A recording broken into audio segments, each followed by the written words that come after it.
আমজাদ হোসেন আপনি লিখেছেন, সিন্ডিকেটের মাধ্যমে পণ্যের দাম বাড়ানোর পর ইসলাম কি বলে? ইদানিং ডিমের বাজারে অস্থিরতা বিরাজ করছে, অনেকে বলছে সিন্ডিকেটের মাধ্যমে ডিমের দাম বাড়ানো হয়েছে। দেখুন, সিন্ডিকেটের মাধ্যমে যে পণ্যের দাম বাড়ানো হয়ে থাকে, এটা আমাদের দেশে ওপেন সিক্রেট একটি বিষয়। অর্থাৎ দেশের সব মানুষই জানে যে সিন্ডিকেটের মাধ্যমে কাজগুলো হচ্ছে। শুধুমাত্র নিত্য প্রয়োজনীয় জিনিসের দামই সিন্ডিকেটের মাধ্যমে বাড়ানো হচ্ছে তা নয়, অবৈধভাবে বিভিন্ন অন্যায় অপরাধ এদেশে করা হচ্ছে খুল্লুম খোলা। এগুলো দেখার মতো কোনো মানুষ যেন নেই।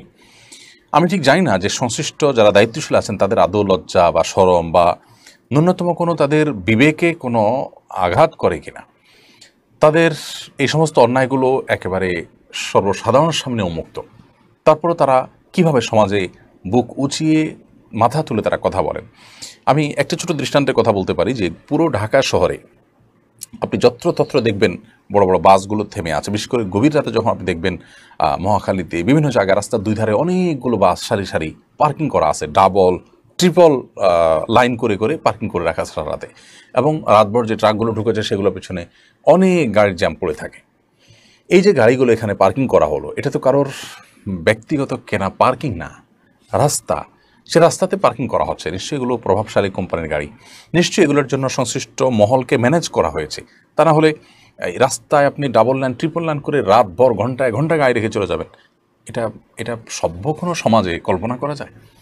আপনি গাড়ি কিনেছেন, গাড়ি পার্কিং ব্যবস্থা আপনি করবেন, কিন্তু আপনি সাধারণ মানুষের রাস্তা দখল করে আপনি পার্কিং করছেন এবং জনদুর্ভোগ সৃষ্টি করছেন। এটা দেখবার মতো কোনো মানুষই যেন নেই। অবশ্য দেখার মানুষও আছে এবং তারা দেখছেনও, কিন্তু তারা কেন কিছু বলছেন না সেটি বোধহয় দেশের কোনো মানুষেরও জানা না। এরকম একটি এক্সাম্পল নয়, শত শত এক্সাম্পল দেওয়া যাবে। আমাদের কৃষকদের কষ্ট করে যে ফসল তারা উৎপন্ন করে থাকেন, সে ফসল শহরের মানুষ কিনে থাকেন। 10 টাকার ফসল শহরের মানুষ কিনতে কিনতে 50, 60, 70 টাকা পর্যন্ত হয়। 70 টাকা হোক, কিন্তু সেই টাকাটা যদি কৃষক পেতেন তাহলে দুঃখ থাকতো না। আমরা জানি যে কৃষক কিন্তু ওই 10 টাকাই পাচ্ছেন, আর মাঝখান থেকে সিন্ডিকেট তারা ধাপে ধাপে এবং দফায় দফায় বিভিন্ন জায়গায় জায়গায় তারা মুনাফা খেয়ে এই জিনিসের দাম বাড়াচ্ছে। এবং এই বিষয়গুলো ওপেন সিক্রেট, এগুলো নিয়ন্ত্রণ করা কোনো কঠিন বিষয় নয়, কিন্তু সেগুলো নিয়ন্ত্রণ করবার জন্য কেউ নেই। বিভিন্ন পরিবহন থেকে রাস্তা রাস্তায় জায়গায় জায়গায় প্রয়োজনে অপ্রয়োজনে, যৌক্তিক কারণে অযৌক্তিক কারণে নানাভাবে চাঁদা তোলা হয়ে থাকে। আমরা কে না জানি বিষয়গুলো। তো এই সমস্ত অন্যায় এবং অবিচারগুলো আমাদের সমাজে দীর্ঘদিন থেকে চলে আসছে। দুঃখজনক বিষয় হলো আমাদের এমন কোনো কাণ্ডারই আসছে না যে এই সমস্ত অন্যায় থেকে অবিচার থেকে এই দেশটাকে মুক্ত করবে। আমরা দোয়া করি আল্লাহ রাব্বুল আলামিন এ ধরনের অনাচার থেকে আমাদেরকে বেঁচে থাকার তৌফিক দান করুন। আজকে ডিমের সমস্যা হচ্ছে, কালকে আলুর সমস্যা হচ্ছে, পরশু পেঁয়াজের সমস্যা হচ্ছে। এক এক সময় এক এক সমস্যার কথা আমরা শুনি। এই সমস্ত সিন্ডিকেট করে মানুষের দুর্ভোগ সৃষ্টি করা, জিনিসের দাম কয়েক গুণ বাড়িয়ে অবৈধ মুনাফা সেখান থেকে মাঝখান থেকে অর্জন করা, এটা যে হারাম সেটি বোঝার জন্য বড় কোনো আলেম হওয়া বা পণ্ডিত হওয়ার প্রয়োজন নেই, কমন সেন্সই যথেষ্ট। সেই সাথে অনেক সময় মাল গুদামজাত করে রেখে সেটার কৃত্রিম সংকট দেখিয়ে দাম বাড়ানো হয়, সেখান থেকে মুনাফা খুরি করা হয়। নবী করিম সাল্লাল্লাহু আলাইহি ওয়াসাল্লাম বলেছেন, আল মুহতাকিরু খাতি, অর্থাৎ যে এরকম গুদামজাত করে দাম বৃদ্ধি করে এবং বাজারে কৃত্রিম ক্রাইসিস সৃষ্টি করে সে অবৈধ উপায়ে মুনাফা অর্জন করে, সে কিন্তু অপরাধী এবং সে গুনাহগার। আল্লাহর কাছে তার জন্য তাকে জবাবদিহি করতে হবে, এবং এটি গুনাহের কথা এবং নাজায়েজ কথা। এ ধরনের কাজগুলো যে সমস্ত ব্যবসায়ীরা করছেন, আমার সবচেয়ে অবাক লাগে যখন দেখি এই সমস্ত ব্যবসায়ীদের অনেকে মুখে দাঁড়িয়ে আছে, তারা নামাজ কালাম পড়েন, অর্থাৎ তারা ইসলামকে প্র্যাকটিস করার চেষ্টা করেন। তারা জানেন না যে এটা ইসলামের নামে তামাশা, যে আপনি নামাজ পড়ছেন আর মানুষের হক নষ্ট করছেন। এটা তামাশা ছাড়া আর কিছুই নয়। আপনি অবৈধ উপায়ে অর্থ উপার্জন করছেন, আত্মসাৎ করছেন, জুলুম করছেন, গোটা সমাজের মানুষের প্রতি অন্যায় বিচার করছেন, আবার এদিকে আল্লাহর কাছে আপনি দোয়া করছেন। মানে এর চাইতে ফানি, এর চাইতে হাস্যকর আর কিছু হতে পারে না। আল্লাহ তাআলা আমাদেরকে ইসলামটা বোঝার তৌফিক দান করুন।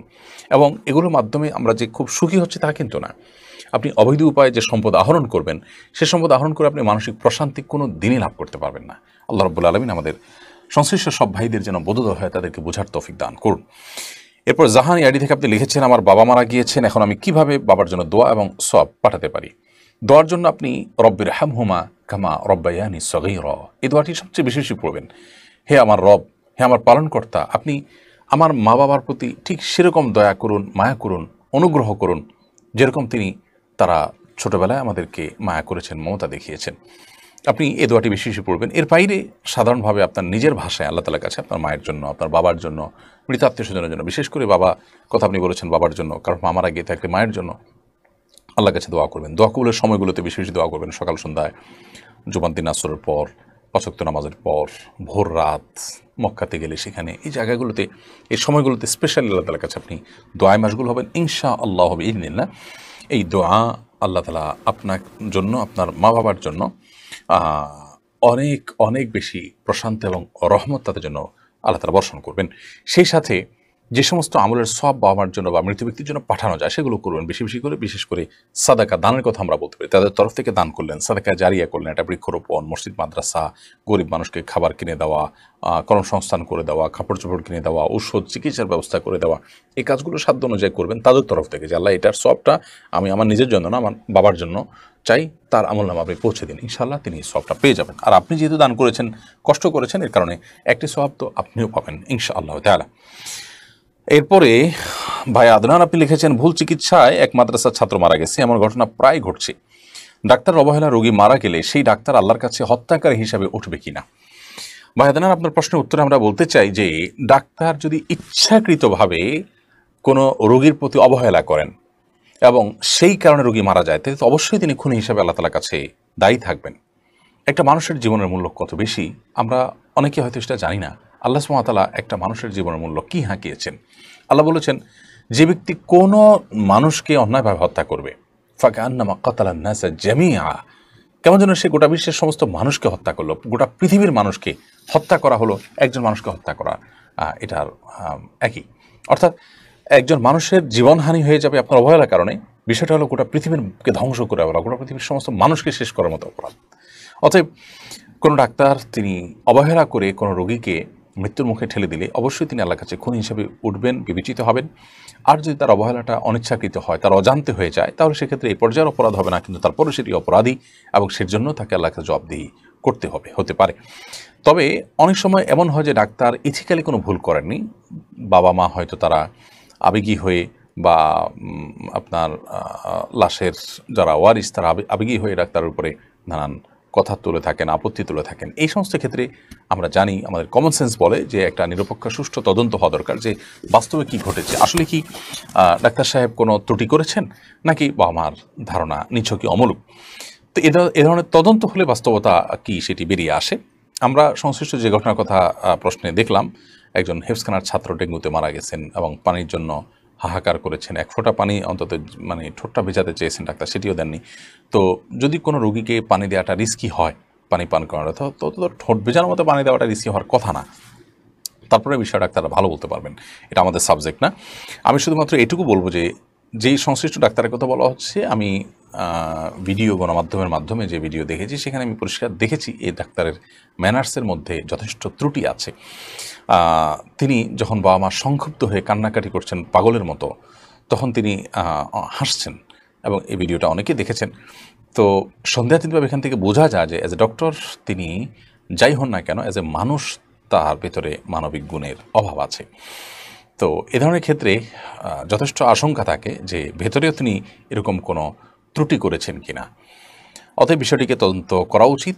আমাদের দেশের স্বাস্থ্য খাতের প্রতি মানুষের যদি আস্থা এমনিতেই তো নাই, যেটুকু আছে সেটুকু যদি শেষ হয়ে যায়, দেশে ডলার সংকটের কথা আমরা বলছি, দেশে আর্থিক সংকটের কথা আমরা বলছি, আমার দেশ থেকে কোটি কোটি টাকা, হাজার হাজার শত শত কোটি টাকা এদেশ থেকে চলে যায় শুধু চিকিৎসার জন্য। অর্থাৎ মানুষ আমাদের পার্শ্ববর্তী দেশে গিয়ে টাকা ঢেলে আসে চিকিৎসা করবার জন্য, সিঙ্গাপুরে যায় টাকা ঢেলে আসে চিকিৎসার জন্য।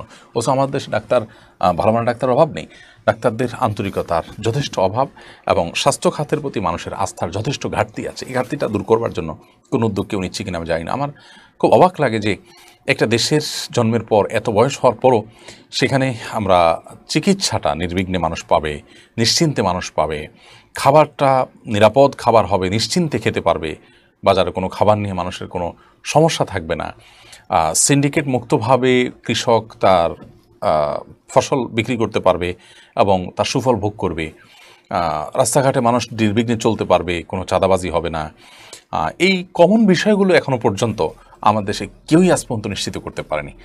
আমরা জাতি হিসাবে এই একটা মানে জায়গায় এসে শুধুমাত্র আমরা যদি খেয়াল করি, তাহলে আমরা কত পিছিয়ে আছি এবং কত দুর্ভাগ্য আমাদের, সেটি বোঝবার জন্য বোধ হয় পণ্ডিত হওয়ার প্রয়োজন নেই। আল্লাহ তাআলা আমাদের প্রতি রহম করুন এবং আমাদের দায়িত্বশীলদেরকে আল্লাহ রাব্বুল আলামিন হেদায়েত দান করুন, তাদের মধ্যে যেন বোধোদয় হয়, তারা যেন আল্লাহ তাআলার কাছে জবাবদিহি করতে হবে, তাদের বিবেকের কাছে জবাবদিহি করতে হবে, সেই বোধ যেন তাদের মধ্যে জাগ্রত হয়।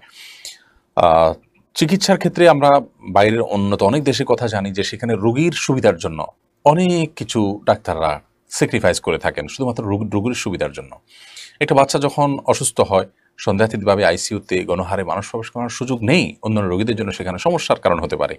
কিন্তু যতটুকু প্রয়োজন রোগীর প্রয়োজনে ততটুকু তো অভিভাবকদেরকে সেখানে সেখানে এন্ট্রান্সের অনুমতি দেওয়া উচিত, দেওয়া হয়েও থাকে। কিন্তু এক্ষেত্রে তাদের সাথে এমনভাবে ডিল করা উচিত যে আসলে তাদের আস্থা অন্তত অর্জন করা যায়। অ্যাটলিস্ট তারা জানেন যে ডাক্তার সাহেবের আন্তরিকতার কোনো ঘাটতি নেই। আল্লাহ তাআলা আমাদের চিকিৎসক ভাইদের মধ্যে অনেক চিকিৎসক আছেন যারা অমায়িক, যাদের আমি নিজে দেখেছি এরকম বহু চিকিৎসককে যারা শুধু আমি বলে কোনো কথা নয়, আমি দেখেছি অন্যান্য মানুষের জন্য তারা অকাতরে শ্রম দিয়ে যাচ্ছেন, নিজের পকেটের গাঁটের টাকা খরচও করছেন। এরকম ভালো ডাক্তার এদেশে কমতি নেই, অনেক ডাক্তার আছেন আলহামদুলিল্লাহ। কিন্তু এখনও পর্যন্ত খারাপের সংখ্যাটা পাল্লাটা অনেক বেশি ভারী। আল্লাহ তাআলা আমাদেরকে সংশোধন হওয়ার তৌফিক দান করুন। রুকসানা জাহান অন্তরা লিখেছেন, বিড়াল কেনাবেচা করা কি হারাম? বিড়াল কেনাবেচা করা পৃথিবীর কোনো আলেমের মতেই হারাম নয়। তবে নবী করিম সাল্লাল্লাহু আলাইহি ওয়াসাল্লাম বিড়াল কেনাবেচা করতে নিষেধ করেছেন। এই নিষেধাজ্ঞাটাকে অনেক ওলামায়ে কেরামি বা বিষয়ক ওলামায়ে কেরাম এটাকে মাকরুহ বলেছেন। এই মাকরুর ক্ষেত্রে আবার অনেক ওলামায়ে কেরামের মতে সব বিড়ালের ক্ষেত্রে এটি প্রযোজ্য, আবার অনেক ওলামায়ে কেরাম বলেছেন না।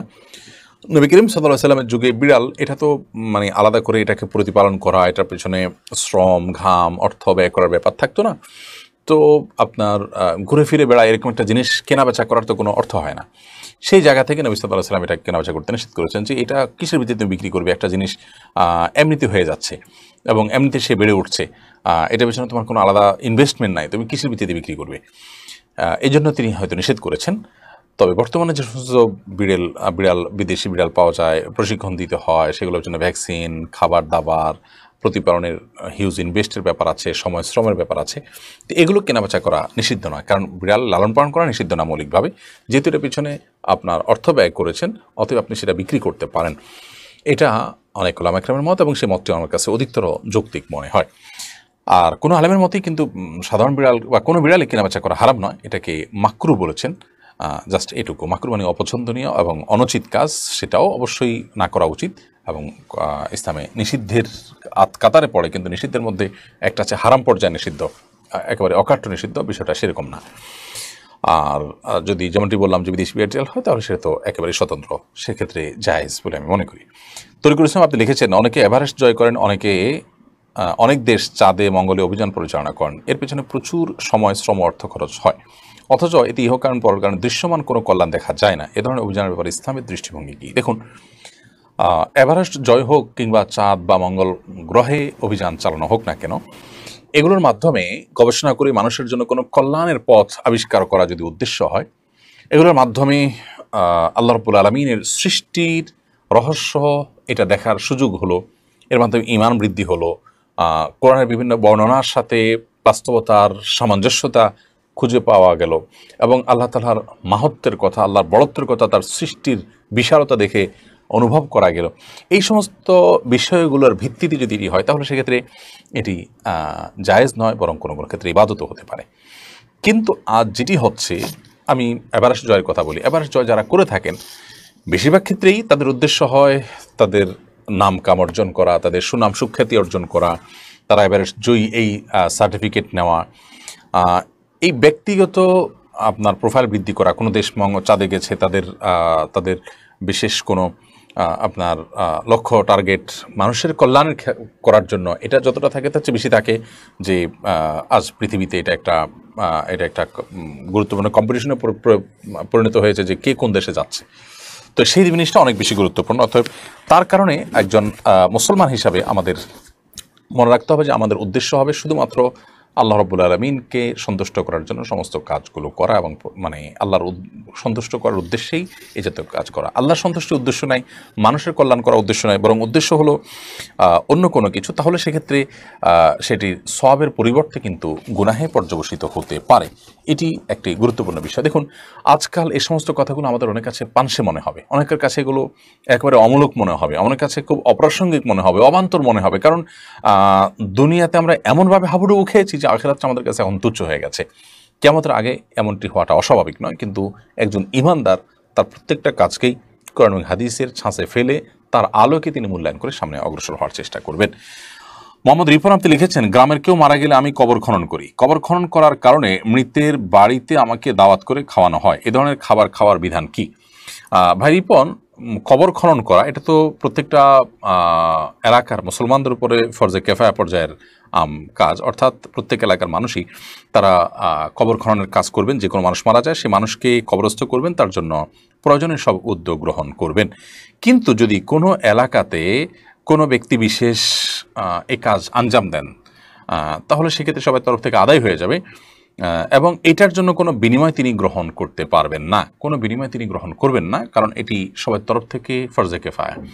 হ্যাঁ, কোনো প্রতিষ্ঠান যদি উদ্যোগ নিয়ে কোনো শ্রমিক ভাড়া করে তার তরফ থেকে, বা কোনো ব্যক্তি উদ্যোগ নিয়ে তার তরফ থেকে শ্রমিক ভাড়া নিয়ে কাজটা করায়, তাহলে সেক্ষেত্রে শ্রমিক তার পারিশ্রমিক গ্রহণ করতে পারেন। দুই জিনিস কিন্তু।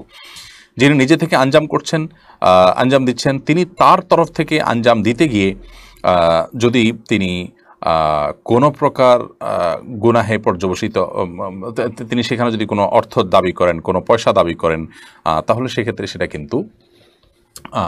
কিন্তু তার জন্য জায়েজ হবে না।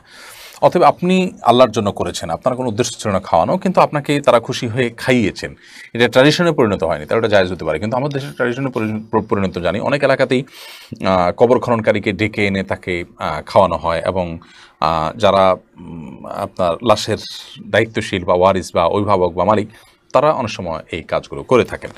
তো এটি করা জায়েজ নয় এবং যদি ট্র্যাডিশনাল অংশ হিসেবে হয় তাহলে সেক্ষেত্রে করা যাবে না, কারণ মৃত ব্যক্তির জন্য দাফন কাফনের ব্যবস্থা করে এটা আমাদের সবার কর্তব্যের অংশ।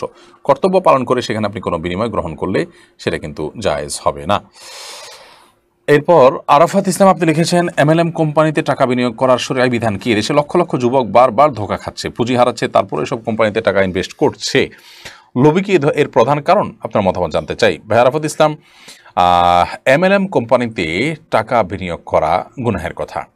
এ বিষয়ে এদেশের সবার আগে ওলামা ইকরাম মুখ খুলেছেন।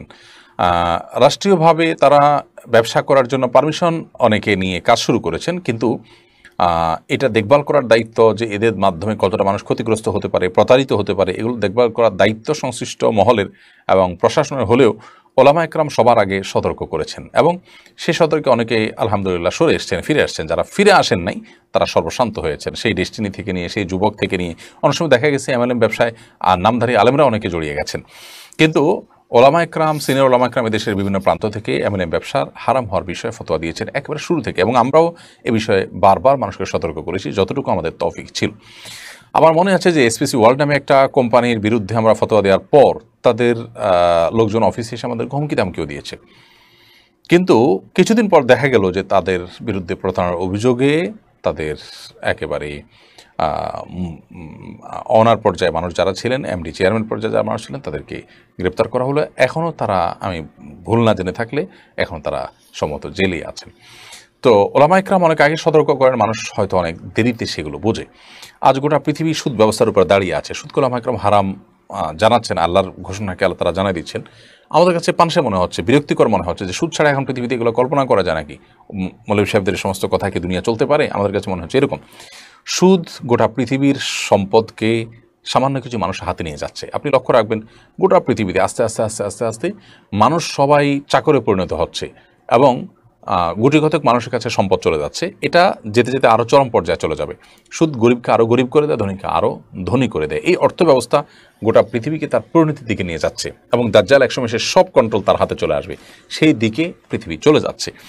তো সুদের ভয়াবহতা, এর ক্ষতিকর দিক, এটিও বুঝতে আমাদের হয়তো অনেক সময় লেগে যাবে, ততক্ষণ হয়তো আমাদের ক্ষতি অনেক বেশি হয়ে যাবে। আল্লাহ রাব্বুল আলামিন যেটাকে হারাম করেন এর ভেতরে অবশ্যই ক্ষতি নিহিত আছে মানব জাতির, সেটি একজন ইমানদার হিসাবে আমাদেরকে বুঝতে হবে এবং তার উপরে অগাধ বিশ্বাস এবং আস্থা আমাদের থাকতে হবে। অতএব MLM ব্যবসা বাংলাদেশের আনাচে কানাচে এখনও বিভিন্নভাবে বিভিন্ন নামে হচ্ছে। এই সমস্ত ব্যবসার সাথে আমরা অনেকে না জেনে জড়িয়ে পড়ছি। আমাদের অনেকেই এই সমস্ত ব্যবসায় গা ভাসিয়ে সর্বশান্ত হয়ে যাচ্ছেন। একজন সচেতন নাগরিক হিসাবে, একজন মুসলমান হিসাবে আমাদের উচিত হবে না সমস্ত MLM ব্যবসায় কোনোভাবে জড়ানো। অনেক প্রবাসী ভাইরা না বুঝে এগুলোতে জড়িয়ে যাচ্ছেন। মোর্শেদ আক্তার আপনি লিখেছেন, আমি ঘুমালে প্রায় অনেক সময় বোবায় ধরে, এই ইসলামিক ব্যাখ্যা কি হতে পারে? বোবায় ধরার অনেক বৈজ্ঞানিক ব্যাখ্যা আমি পড়েছি এবং বৈজ্ঞানিক ব্যাখ্যাগুলোর সাথে কোরআন হাদিসের কোনো সংঘর্ষ নাও থাকতে পারে। আমি এই বিষয়ে বিস্তারিত বলতে পারবো না। কখনো কখনো জিন আমাদের উপর জিনের উপদ্রব হয় এবং জিন আমাদের উপরে ভর করে, জিন আমাদের শরীরে নিয়ন্ত্রণ নিয়ে নেয়। এই বিষয়গুলো ওপেন সিক্রেট। কোরআন কারীমের যেমন আয়াত রয়েছে, তেমনিভাবে বাস্তবিক হাজারো উদাহরণ আছে এবং অনেক অভিজ্ঞতা আছে। আমাদের চোখের সামনে দেখা বহু অভিজ্ঞতা আছে, যেগুলো বৈজ্ঞানিক কোনো ব্যাখ্যা দেওয়ার কোনো সুযোগই নেই। শত শত এরকম অভিজ্ঞতা আছে। তো সেগুলো যেমন আপন জায়গায় সঠিক, আবার সবগুলোকে আমি জেনে না জেনে, বুঝে না বুঝে গণহারে জিনের সমস্যা হিসেবে চালাই দেওয়াটাও সঠিক নয়। এজন্য এই বিষয়ে বৈজ্ঞানিক ব্যাখ্যা যা আছে সেটা কোরআনের সাথে কোনো সাংঘর্ষিকতা আদৌ আছে কিনা, বৈজ্ঞানিক ব্যাখ্যাটা কতটা বাস্তবসম্মত সেটা সম্পর্কে আমার ধারণা নেই। তবে ব্যাখ্যা আছে, আমি জানি, পড়েছি। অতএব এ বিষয়ে আমি স্কিপ করলাম, আমি এটার মূল উত্তরটায় গেলাম না। এ বিষয়ে সংশ্লিষ্ট যারা আরও ভালো জানেন তারা ইনশাআল্লাহ কথা বলবেন। মিরাজ ভোলাবি আইডি থেকে আপনি লিখেছেন, এক ব্যক্তির স্ত্রী মারা গেছে 5-6 বছর আগে, এখন সে অন্যত্র বিবাহ করেছে, কিন্তু সে ব্যক্তি আগের শ্বশুরের বাসায় থাকে। এখন কি তার পূর্বের শাশুড়িকে দেখা দিতে পারবেন? হ্যাঁ, কেউ যদি তার স্ত্রী মারা যানও বা মানে স্ত্রীর সাথে তার সম্পর্ক নাও থাকে, তারপরও কিন্তু শাশুড়ি আজীবনের জন্য শাশুড়ি হয়ে যান। অতএব সে শাশুড়ির সাথে সারা জীবনে তিনি দেখা দিতে পারবেন। এমন না যে স্ত্রী মারা গেছেন এখন আর শাশুড়ির সাথে দেখা দেওয়া যাবে না, বরং শাশুড়ি কিয়ামত পর্যন্ত তার জন্য হারাম হয়ে যান। শাশুড়ির মেয়ে আপনার স্ত্রী থাকার কারণে আপনার শাশুড়ি তার সাথে বিবাহ বন্ধনে বিবাহ বন্ধনে আবদ্ধ হওয়া আপনার জন্য হালাল নয়। যার সাথে বিবাহ বন্ধনে আবদ্ধ হারাম তিনি আপনার মাহরাম, সেই হিসাবে তার সাথে আপনি দেখা দিতে পারবেন। এরপরে আর যে মহিন আপনি লিখেছেন, আমার বাবা মা মাইজভান্ডারের খাস মুরিদ, আমি চাই একজন দিনদার মেয়েকে বিয়ে করতে, কিন্তু তারা তাদের তরিকার কোনো মেয়ের সাথে নাচ গান করে আমাকে বিয়ে দিতে চান। আমি যদি বাধা দেই তাহলে আমার সাথে সম্পর্ক ছিন্ন করতে পারেন, এখন আমার করণীয় কি? আপনার বাবা মা যে ধ্যান ধারণা লালন করছেন সেটা শিরক, স্পষ্টত শিরক। অতএব মাইজভান্ডারের মুরিদ হয়ে আপনার সেই ধ্যানধারার কোনো মেয়ের সাথে আপনার বিয়ে দিতে চাওয়া মানে হলো মুশরিক পরিবারের কারোর সাথে বিয়ে দিতে যাওয়া। দেখুন, গায়রুল্লাহকে সিজদা করা, গায়রুল্লাহর কাছে প্রার্থনা করা এবং আল্লাহর কাছে যেরকম সাহায্য চাওয়া হয় সেরকম অলৌকিক সাহায্য এই সমস্ত মৃত পীরদের কাছে চাওয়া বা জীবিত পীরদের অনেক ক্ষমতা আছে মনে করে তাদের কাছে প্রার্থনা করা, এটা পরিষ্কারভাবে বড় শিরক। আর বড় শিরকে লিপ্ত হওয়ার কারণে মানুষ বেঈমান হয়ে যায়। তো অতএব এরকম কোনো বেঈমানের সাথে বা শিরকে লিপ্ত মানুষের সাথে বিবাহ দিতে চাইলেও বাবা মা তাদের সেই কথা শোনা যাবে না। আল্লাহ সুবহানাহু ওয়া তাআলা বলেছেন যে তারা যদি তোমাকে ইন জাহাদাকা আলা আন তুশরিকা বিল্লাহ মা লাইসা লাকা বিহি ইলম, তোমার বাবা মা যদি তোমাকে আল্লাহর সঙ্গে শিরক করতে বাধ্য করে, ফালা তুতিউহুমা, তাহলে সেক্ষেত্রে তুমি বাবা মার কথা শুনবে না। ওয়াসাহিবহুমা ফিদ দুনিয়া মারুফা, তবে তাদের সাথে পৃথিবীতে ভালোভাবে তিনি দিনাতিপাত করার চেষ্টা করবে তোমার জায়গা থেকে। তারপরেও তারা যদি তোমাকে ইগনোর করে বা তোমার থেকে দূরে সরে যায়, ভিন্ন কথা, তুমি চেষ্টা করবে তাদের সাথে মেশার, কিন্তু তাদের এই অন্যায় আবদারকে তুমি মানবে না, বিধায় আপনার জন্য জায়েজ হবে না। মেহেদী হাসান লিখেছেন, আমাদের সমাজে তো অনেক দুরূদ পড়া হয়, কিয়াম পড়া হয়, কিন্তু সব থেকে উত্তম দুরূদ কোনটি এবং সব সময় কোন দুরূদটি পড়ব? দেখুন, দুরূদ পাঠ করা এটা সর্বোত্তম ইবাদতগুলোর একটি। অনেক ফজিলতপূর্ণ ইবাদতের মাধ্যমে মানুষের পেরেশানি দূর হয়, মর্যাদা বৃদ্ধি হয়, আল্লাহর রহমত নাজিল হয়। নবী সাল্লাল্লাহু আলাইহি সাল্লাম বলেছেন, মান সাল্লাল্লাহু আলাইহি মাররাতান সাল্লাল্লাহু আলাইহি আশরা, যে ব্যক্তি আমার প্রতি একবার দুরূদ পেশ করবে, আমার জন্য একবার দোয়া করবে, আল্লাহ রাব্বুল আলামিন তার জন্য 10 বার রহমত নাজিল করবেন।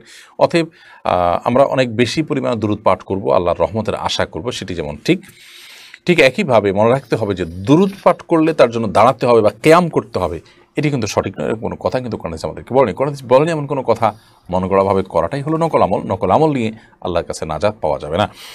তবে এটি ঠিক যে দুরূদ হিসাবে সবচেয়ে শ্রেষ্ঠ দুরূদ হলো দুরূদ ইব্রাহিম, যেটা আমরা নামাজে পড়ি। নবী করিম সাল্লাল্লাহু আলাইহি ওয়াসাল্লাম যেটা নিজে শিখিয়েছেন তার সাহাবীদেরকে, অতএব সেই দুরূদটা আমরা পড়ার চেষ্টা করব। আল্লাহুম্মা সাল্লি আলা মুহাম্মদ ওয়া আলা আলি মুহাম্মদ কামা সাল্লাইতা আলা ইব্রাহিম ওয়া আলা আলি ইব্রাহিম ইন্নাকা হামিদুম মাজিদ। আল্লাহুম্মা বারিক আলা মুহাম্মদ ওয়া আলা আলি মুহাম্মদ কামা বারাকতা আলা ইব্রাহিম ওয়া আলা আলি ইব্রাহিম ইন্নাকা হামিদুম মাজিদ।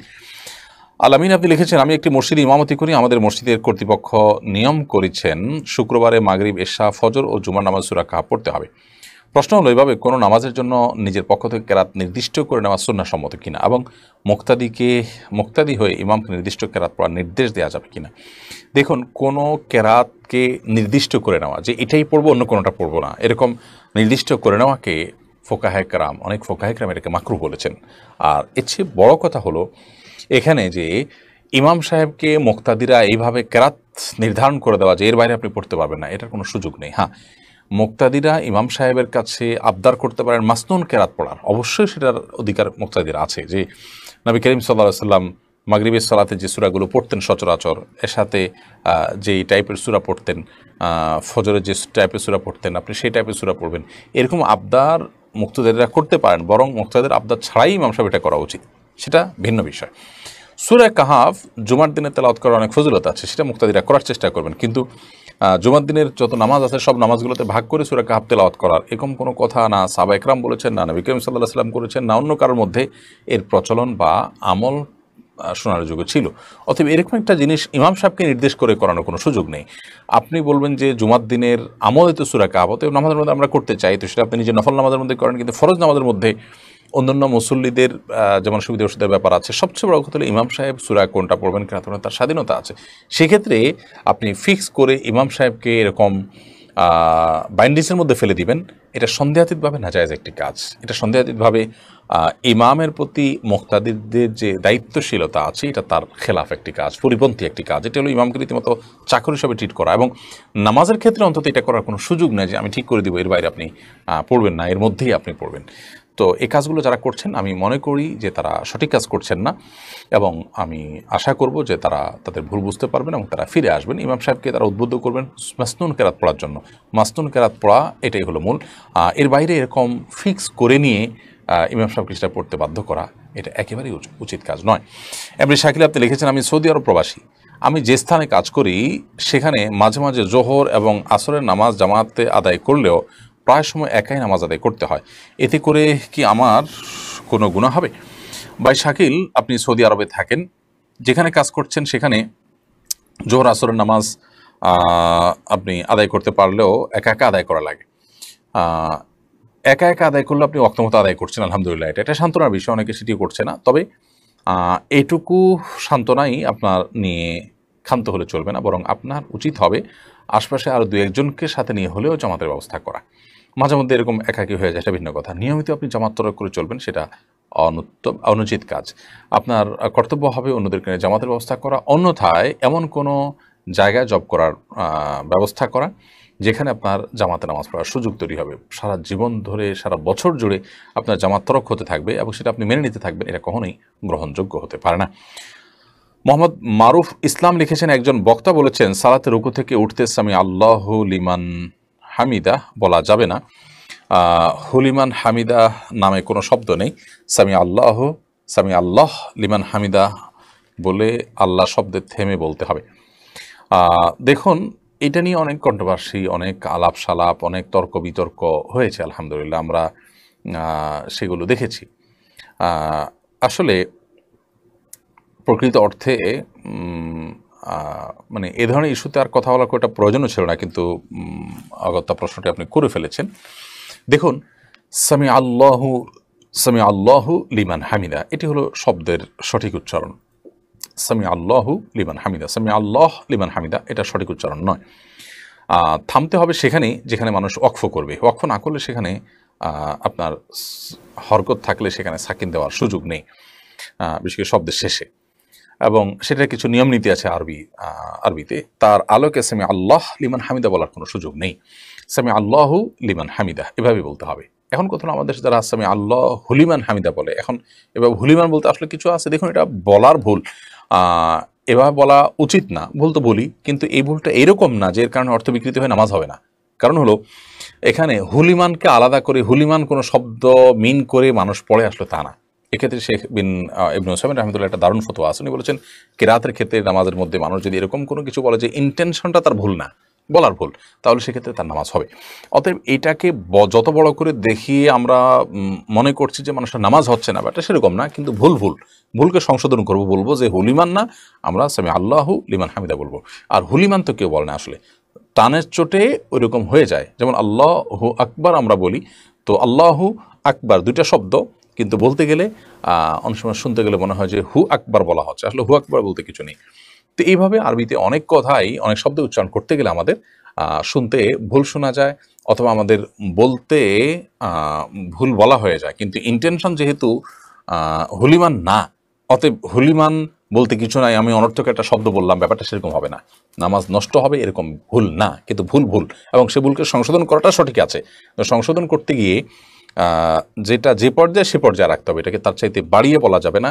আবার ভুল ধরতে গিয়ে আরেকটা ভুলও করা যাবে না। আবার এরকম কেউ ভুল করলে আবার তার বিরুদ্ধে নেমে তার গোষ্ঠী উদ্ধার করতে গিয়ে, তার চরিত্র হনন করতে গিয়ে ন্যাক্কারজনকভাবে সেটাকে খুব বাজেভাবে উপস্থাপন করে আপনার আরেকটা গুনাহের কাজ যারা করছেন, সেটা কোনো সঠিক কাজ না। আসলে আল্লাহ মাফ করুন, আমরা এই জাতীয় বিষয়গুলোতে এত বেশি ইনভলভ হয়ে যাই যে যেন আমাদের আর কোনো কাজ নেই। আল্লাহ তাআলা আমাদেরকে সংশোধন হওয়ার তৌফিক দান করুন এবং অপ্রয়োজনীয় কাজ থেকে বেঁচে থাকার তৌফিক দান করুন এবং দায়িত্বশীল হওয়ার তৌফিক দান করুন সবাইকে। প্রিয় দর্শক, দেখতে দেখতে আলহামদুলিল্লাহ আমরা বিরতির সময় চলে আসছি। আমরা ছোট্ট একটি বিরতিতে যাচ্ছি, ইনশাআল্লাহ বিদিনিল্লাহ বিরতির পর আবারও আমরা আমাদের এই লাইভ অনুষ্ঠানে কন্টিনিউ করবো। আশা করছি আমাদের সঙ্গেই থাকবেন। অসহায় দরিদ্রদের দারিদ্র্য দূরীকরণ ও স্বাবলম্বীকরণের লক্ষ্যে আসুন্নাহ ফাউন্ডেশন পরিচালনা করছে স্বাবলম্বীকরণ প্রকল্প। স্বাবলম্বীকরণ প্রকল্পের আওতায় এ যাবৎ প্রায় ৩,০০০ মানুষকে প্রশিক্ষণ ও স্বাবলম্বীকরণ উপকরণ প্রদান করা হয়েছে। আপনার জাকাতের অর্থে স্বাবলম্বী হতে পারে অসহায় দরিদ্র মানুষ। আসুন্নাহ ফাউন্ডেশনের জাকাত তহবিলে জাকাত পাঠাতে ভিজিট করুন www.asunnahfoundation.org/donate/জাকাত। আসুন্নাহ ফাউন্ডেশন মসজিদ কমপ্লেক্স ও ইসলামিক সেন্টার একটি লালিত স্বপ্ন। ইনশাআল্লাহ শিক্ষা, সেবা ও দাওয়া সহ ফাউন্ডেশনের বহুবিধ কার্যক্রমের কেন্দ্র হবে এই কমপ্লেক্স। ঢাকার নতুন বাজারের অদূরে কেনা জমিতে শীঘ্রই নির্মাণ কাজ শুরু হবে ইনশাআল্লাহ। সাদাকায়ে জারিয়ামূলক এই প্রকল্পে শরীক হতে পারেন আপনিও। বিরতির পর আরও একবার আপনাদেরকে স্বাগতম জানাচ্ছি। আপনারা দেখছেন আসুন্নাহ ফাউন্ডেশন স্টুডিও থেকে আয়োজিত সাপ্তাহিক সরাসরি প্রশ্নোত্তরমূলক অনুষ্ঠান শরীয়ত সমাধানের 193তম পর্ব। আমরা বিরতির আগে মোহাম্মদ মারুফ ইসলাম আপনার প্রশ্ন উত্তর দিয়েছি। এবারে আমি দেখতে পাচ্ছি রাকিবুল ইমতিয়াজ আপনার প্রশ্নটি। আপনি লিখেছেন, আমি একজন জেনারেল লাইনের শিক্ষার্থী, আমার লাইফস্টাইল কেমন হওয়া উচিত, মতামত চাই। ভাই রাকিবুল ইমতিয়াজ, আপনার লাইফস্টাইল কেমন হওয়া উচিত আপনি জানতে চেয়েছেন। একজন মুসলমান হিসেবে আপনার লাইফস্টাইল একজন মুসলমানের মতো হওয়া উচিত। একজন মুসলমান তার লাইফস্টাইল হওয়া উচিত কেমন, নবী করিম সাল্লাল্লাহু আলাইহি ওয়াসাল্লাম, সাহাবায়ে কেরাম যে লাইফস্টাইল অনুসরণ করতে বলেছেন, যে লাইফস্টাইল অনুসরণ করেছেন সেটি। আপনি অবশ্যই পোশাক আশাকের ক্ষেত্রে ইসলাম যে স্বাধীনতা দিয়েছে, সেই স্বাধীনতার সুফল ভোগ করবেন শরিয়ার গণ্ডির মধ্যে থেকে। আপনার চুল রাখার ক্ষেত্রে নবী সাল্লাল্লাহু আলাইহি ওয়াসাল্লামের সুন্নাহকে মেনে আপনি চুল রাখবেন। আর নিষেধাজ্ঞা এক্ষেত্রে আছে, উদ্ভট রকমের চুল কোথাও ছোট কোথাও বড় করে রাখা নিষেধাজ্ঞা আছে, খাজা চুল বলা হয় সেটাকে, সেরকম চুল রাখবেন না। আর ঘুমের ক্ষেত্রে, শোয়ার ক্ষেত্রে, উপার্জনের ক্ষেত্রে সব ক্ষেত্রে হালহারা মেনটেন করবেন। এই লাইফস্টাইল আপনার আমার হওয়া উচিত আমাদের সকলের জন্য। নাসরিন সুলতানা মিতু আপনি লিখেছেন, নামাজে মনোযোগ বাড়াতে একাকী নামাজ পড়ার সময় শব্দ করে সূরা ও দোয়া পড়া যাবে কিনা? যদি রাতের নামাজ হয় তাহলে আপনি শব্দ করে সূরা এবং দোয়া পড়তে পারেন। দিনের নামাজ হলে আপনি অবশ্যই নীরবে পড়তে হবে, অর্থাৎ সশব্দে আপনি পড়তে পারবেন না। এরপরে শাহরিয়ার ফারদিন আপনি লিখেছেন, মা বাবা শিরকের গুনাহ করলে তার জন্য কিভাবে দোয়া করব? তার জন্য আপনি হেদায়েতের দোয়া করবেন। আল্লাহ রাব্বুল আলামিন তাদের জন্য হেদায়েত দান করেন, তাদের জন্য ঈমান নসিব করেন, তাদেরকে যেন গুমরাহির পথ থেকে সরে আসার তৌফিক দান করেন। এই দোয়াটা আল্লাহর কাছে করতে থাকবেন আপনি। সেই সাথে আপনার দাওয়াতি কাজ, তাদের জন্য কাউন্সিলিং, তাদেরকে বোঝানো, যাদেরকে দিয়ে বোঝানো হলে কাজ হতে পারে তাদের দিয়ে বোঝানো, যেভাবে তাদের উপরে প্রভাব সৃষ্টি করে আপনি তাদেরকে দাওয়াত দিতে পারেন, সেটি আপনি চেষ্টা অবশ্যই অব্যাহত রাখবেন পাশাপাশি। এরপরে সাইমা আক্তার লিখেছেন, পূর্বের অনেক পাপ থাকার পরও যদি মানুষ আল্লাহর রাস্তায় ফিরে আসে তাহলে কি আল্লাহ তাকে ক্ষমা করবেন? আল্লাহর সন্তুষ্টির জন্য কি করা যেতে পারে দয়া করে বলবেন বোন সাইমা আক্তার। পূর্বের যত পাপই থাকুক না কেন, মানুষ যদি আল্লাহর দিকে ফিরে আসে এবং তিনি নতুন জীবন গড়েন, তিনি যদি শয়তানের কথা মতো আর না চলেন এবং এর জন্য সব রকমের স্যাক্রিফাইস করার মতো ইচ্ছা, আন্তরিকতা তার থাকে, তাহলে অবশ্যই আল্লাহ রাব্বুল আলামিন তাকে ক্ষমা করবেন। সেই সুধারণা একজন ইমানদারের থাকবে এবং আল্লাহকে সন্তুষ্ট করবার জন্য তিনি ওই পাপের ধারে কাছে আর যাবেন না।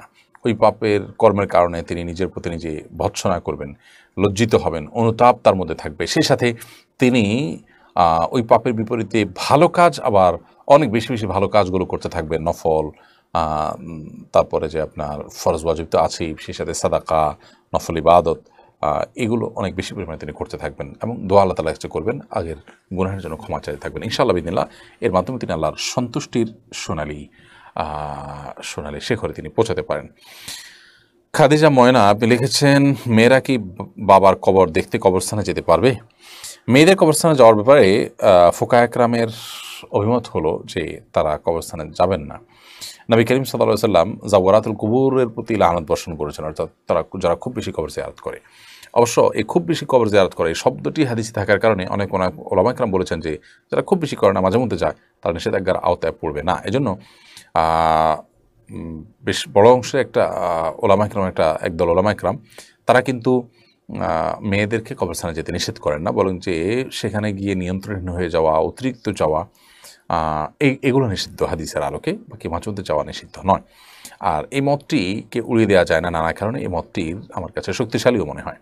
বাট যদিও এর বিপরীতে ওলামা সাধারণভাবেই মেয়েদেরকে কবরস্থানে যেতে সবসময় নিষেধ করেছেন। তারা কবরের বাইরের ওয়ালের বাইরে থেকে তাদের বাবার কবর দেখা কিংবা তাদের আবেগের জায়গা থেকে আশেপাশে যাওয়া, এটা তারা করতে পারেন, কিন্তু অবশ্যই নিজেকে নিয়ন্ত্রণ করাটা অনেক গুরুত্বপূর্ণ একটি বিষয়।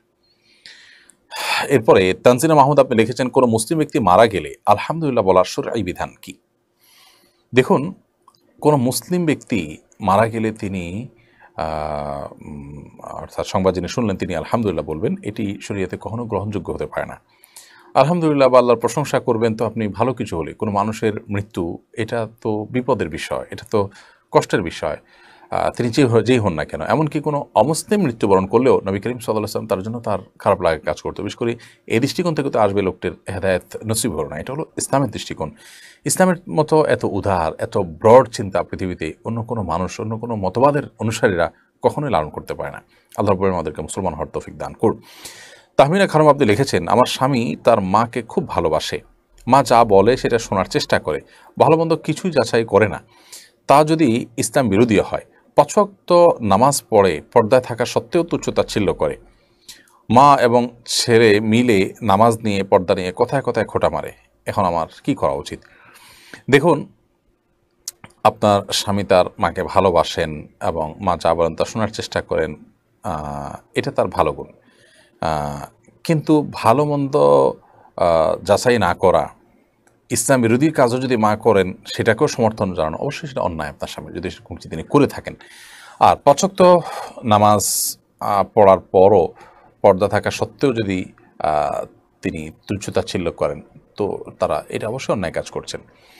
তো এই সমস্ত ক্ষেত্রে তাদেরকে বোঝানো উচিত যে তাদের এই জাতীয় তুচ্ছ-তাচ্ছিল্য করার কারণে ঈমান পর্যন্ত চলে যেতে পারে, তারা বেঈমানপন্থী হয়ে যেতে পারেন। সে বিষয়ে তাদেরকে সতর্ক করা উচিত, আল্লাহর ভয় যেন তাদের অন্তরে জাগ্রত হয় সেজন্য চেষ্টা করা উচিত। কিন্তু এর মানে এই না যে আপনি এর কারণে নিজে নিজে কোনো জাজমেন্টে চলে যাবেন। আপনার উচিত হবে পুরো বিষয়টাকে আপনার আশপাশের কোনো বিচক্ষণ বিদগ্ধ আলেমের কাছে উপস্থাপন করা এবং তার কাছ থেকে পরামর্শ নিয়ে আপনি সামনে অগ্রসর হওয়া। কারণ অনেক সময় নিজের মূল্যায়নে যেটাকে সঠিক মনে হয় সেটাকে সংশোধন করার আপ্রাণ চেষ্টা আমাদেরকে করতে হবে। জাহিন আপনি লিখেছেন, কেউ যদি নবীজির শাফাআতকে অস্বীকার করে তাহলে তার হুকুম কি? দেখুন, নবী করিম সাল্লাল্লাহু আলাইহি সাল্লাম শাফাআত করবেন কিয়ামতের ময়দানে এবং এ বিষয়ে বিভিন্ন হাদিস কিন্তু বর্ণিত হয়েছে। অতএব এটাকে যদি কেউ অস্বীকার করে তাহলে সেক্ষেত্রে তিনি বিভ্রান্ত এবং তিনি গুমরাহ এবং পথভ্রষ্ট, এতে কোনো সন্দেহ নেই। কারণ অনেক বিশুদ্ধ হাদিস এবং প্রসিদ্ধ হাদিসকে অস্বীকার করা এটা স্পষ্টত গুমরাহি এবং পথভ্রষ্টতা ছাড়া কিছুই নয়। এমনি ইমরান হাসান আপনি লিখেছেন, আজকের জুমার একটি আলোচনা বলা হয়েছে জামাতে ছাড়া নামাজ পড়লে তা হবে না, এটা কতটুকু সত্য? দেখুন, একটি হাদিস আছে যে লা সলাতা লিজাইল মসজিদ ইল্লা ফিল মসজিদ, যে ব্যক্তি মসজিদের প্রতিবেশী তার মসজিদে নামাজ না পড়লে সেটা কোনো নামাজই নয়। যদি হাদিসের সনদে মুহাদ্দিসদের অনেকের আপত্তি আছে, কিন্তু মৌলিকভাবে এটা ঠিক আছে যে পুরুষদের জন্য, যারা পুরুষ প্রাপ্তবয়স্ক সুস্থ মানুষ, যাদের জামাতে আসতে বা যে দৃষ্টিকোণ থেকে কোনো বাধা নেই, তারা জামাত ছাড়া একাকী যদি নামাজ পড়েন এবং এটা যদি তাদের নিয়মিত অভ্যাসে পরিণত হয় তাহলে অবশ্যই সেটি গর্হিত কাজ, অন্যায় কাজ। কিন্তু ওয়াক্তের ফরজও আদায় হবে না, ব্যাপারটা সেরকম না। ওই ওয়াক্তের ফরজ তার আদায় হয়ে যাবে এবং তিনি ওই ওয়াক্তের নামাজ পড়েছেন এটি বলা হবে, এতটুকু ঠিক। অতএব এ ব্যাপারে আপনি যে খতিবের খুতবা শুনেছেন তিনি কতটুকু বলেছেন, আপনি কতটুকু শুনেছেন সেটা তো আমি বলতে পারবো না। তবে এভাবে সাধারণভাবে যদি বলে দেওয়া হয় যে কোনো নামাজই হবে না জামাতের নামাজ না পড়লে, তাহলে সেটা সঠিক নয়। আবার এটাও ঠিক যে জামাতে ইচ্ছাকৃতভাবে জামাতে হাজির না হয়ে শরীয়গ্রাহ্য ওজোর ছাড়া আপনি অনবরত নিজে একা একা নামাজ পড়েন, তাহলে সে নামাজ অবশ্যই আল্লাহ সুবহানাহু ওয়া তাআলার কাছে গ্রহণযোগ্য নয়। তবে হ্যাঁ, ওয়াক্তের ফরজটুকু আদায় হয়ে যাবে। নাজমুন নাহার বিপা আপনি লিখেছেন, আমি কোরআন তেলাওয়াতের সময় নির্দিষ্ট স্থানে দম ফেলার আগেই অনেক সময় দম ফুরিয়ে যায়, এক্ষেত্রে কি করণীয়? নির্দিষ্ট স্থানে দম ফেলার আগে যদি দম ফুরিয়ে যায়, তো যেখানে দম ফুরিয়ে যাবে সেখানে আপনি থেমে আবার এক শব্দ বা দুই শব্দ পেছন থেকে আবার পড়া ধরবেন, তাতে ইনশাআল্লাহ বিদিল্লাহ আপনার তেলাওয়াত শুদ্ধ হয়ে যাবে। এমনি ফরহাদ হোসেন জয়েন লিখেছেন, নিমন্ত্রণ ছাড়াই এক জায়গায় দাওয়াত খেয়েছি, এখন করণীয় কি? যদি নিমন্ত্রণ ছাড়া দাওয়াত খেয়েছেন, তাদেরকে আপনি বলার সুযোগ পান, তাহলে বলে নেবেন, এবং বললে এটা কেউই আপনাকে আটকাবে বলে মনে হয় না। আর যদি ব্যাপারটা এরকম হয় যে আসলে এখানে নিমন্ত্রণ ছাড়া অনেক মানুষ খাবে, সেটা আয়োজক কর্তৃপক্ষ জানেন এবং তাতে তাদের মৌন সমর্থনও ছিল, যদি এরকম হয় তাহলে সেক্ষেত্রে আপনার এটা নিয়ে কোনো পেরেশানি না করলেও চলবে। বাট যদি সাধারণ অর্থে দাওয়াত ছাড়া আপনি সেখানে গিয়ে খেয়েছেন এবং এটা তাদের পারমিশন না থেকে থাকে, তাহলে সেক্ষেত্রে অবশ্যই তাদের কাছ থেকে আপনার অনুমতি নেওয়া উচিত। যদি না নেওয়ার সুযোগ থাকে অনুমতি, বা তাদের কাছ থেকে মাপ নেওয়ার সুযোগ না থাকে, তাহলে সেক্ষেত্রে আপনি তাদের তরফ থেকে ওই খাবারের সমপরিমাণ আপনার দান সাদাকা করে দিবেন। শামীম আহমেদ আপনি লিখেছেন, জিম করে বডি বানানো কি জায়েজ আছে? প্রোটিন, গ্লুটামিন, C4, হরমোন ইত্যাদি ব্যবহার করে জিম করে বডি বানালে জায়েজ হবে কিনা? দেখুন, জিম করে বডি বানাচ্ছেন কেন? আপনি সুস্থ থাকার জন্য। ইমানদার প্রত্যেকটা কাজই হবে আখিরাত কেন্দ্রিক এবং আল্লাহকে সন্তুষ্ট করার জন্য। আপনি সুস্থ থেকে ইবাদতবন্দি করবেন, সুস্থ থেকে আপনি ফিট থেকে আল্লাহ তাআলার নির্দেশিত কাজগুলো করবেন। কখনো জিহাদ ফরজ হলে আপনি এই বডি দিয়ে আল্লাহর রাহে জিহাদ করবেন। আপনার সমস্ত সৎ উদ্দেশ্য এবং নেক উদ্দেশ্য যদি থাকে, তাহলে সেটা তো জায়েজ না, শুধু ইবাদতই হবে। আর এটা ছাড়া আপনি এমনি বডি বিল্ড করে আপনি এটাকে দেখায় দিবেন, আপনি আপনার কর্তৃত্ব জাহির করবেন, আপনি আপনার পুরুষত্ব জাহির করবেন, আপনার ব্যাটাগিরি জাহির করবেন, এবং এই জাতীয় উদ্দেশ্য যদি থাকে, তাহলে সেক্ষেত্রে সেটা তো অবশ্যই নাজায়েজ কাজ। এবং এ ধরনের লৌকিকতার জন্য, মানুষ দেখাবার জন্য আপনি সেখানে অর্থ কড়ি যাই ব্যয় করছেন, সেগুলোর সবগুলোই কিন্তু আল্লাহর কাছে জবাবদিহিতার মুখোমুখি আপনাকে করতে পারে। এমনি মাহাদি হাসান আপনি লিখেছেন, কোনো ব্যক্তি জীবিত থাকা অবস্থায় শুধু নিজের ছেলের নামে জমি কিনেছেন, তিনি মারা যাওয়ার পর যখন মেয়ে তার জমি বাটোয়ারা করার জন্য বৈঠকে উপস্থিত হলো, তখন ছেলেরা তাদের নামে ক্রয় করা জমির ভাগ বন্ধুর দিতে অস্বীকার করলো এবং বাবা নিজের নামে রেখে যাওয়া অবশিষ্ট জমি সকলের সমান ভাগ করে নেওয়ার সিদ্ধান্ত নিল। এখন প্রশ্ন হলো যে তাদের নেওয়ার সিদ্ধান্ত ইসলাম সমর্থন করে কিনা? বাবা কেন ছেলের নামে জমি নিয়েছেন, এটাও দেখার বিষয়। যদি ব্যাপারটা এরকম হয় যে ছেলের টাকা ছেলের নামে জমি নিয়েছেন, তাহলে তো ভিন্ন কথা, তাহলে ওইটার ভাগ বোনটা অবশ্যই পাবেন না। আর যদি বাবা নিজের জমি ছেলেদের নামে দিয়েছেন এরকম হয়, তাহলে সেক্ষেত্রে নিজের জমি, নিজের টাকায় কেনা জমি ছেলেদের নামে কেন দিয়েছেন, সেটা আরেকটা প্রশ্নের বিষয়।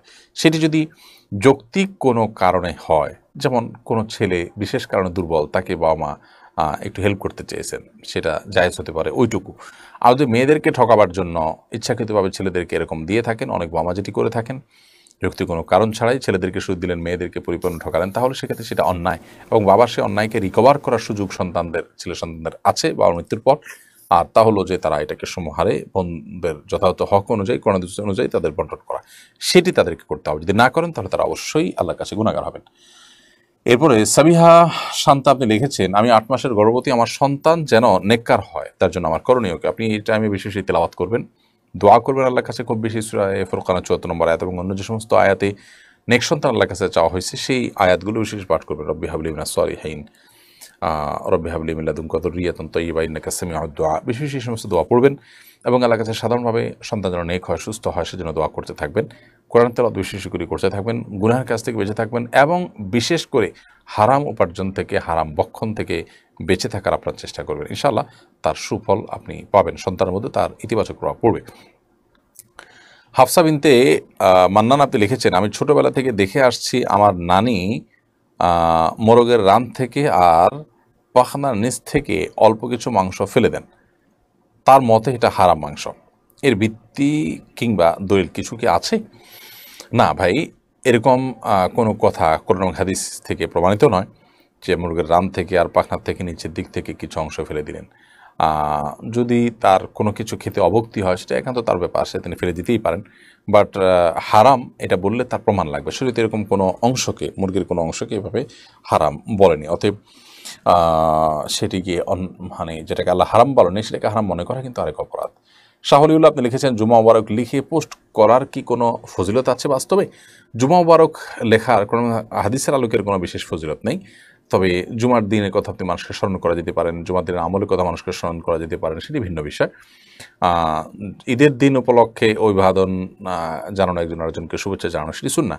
জুমার দিন উপলক্ষে এরকম আলাদা কোনো অভিবাদন জানানোর কথা কোনো হাদিসে বা সাহাবায়ে কেরামের কোনো আমল দ্বারা প্রমাণিত নয়। বিধায় জুমা মুবারক বলাটা এটা ট্র্যাডিশন হয়ে ঈদ মুবারকের মতো এই সপ্তাহে একদিন শুভেচ্ছা জানানোর পর্যায়ে যদি চলে যায়, তাহলে সেক্ষেত্রে ইসলামের নামে সেটি মন গড়া এবং ভিত্তিহীন কাজের দিকে মানুষকে নিয়ে যেতে পারে।